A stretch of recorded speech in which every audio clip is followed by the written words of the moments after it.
রাধানি ডাকছে। তুলসী রাধানির কাছে এসে বলল, রাধে তুই পাগলিনী নাকি রে?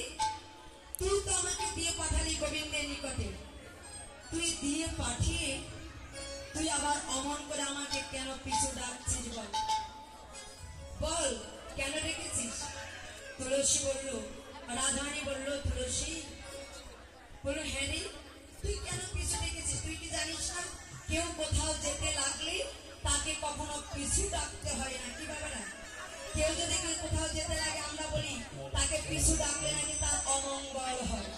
তবে সন্তান যদি কোথাও যেতে লাগে আর গর্ভধারিণী মা যদি সন্তানকে পিছু ডাকে সেই ডাকটা নাকি মঙ্গলে।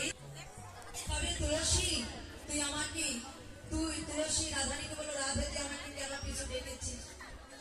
রাধারানী তুলসীকে জড়িয়ে ধরে কেঁদে কেঁদে বলল, তুলসী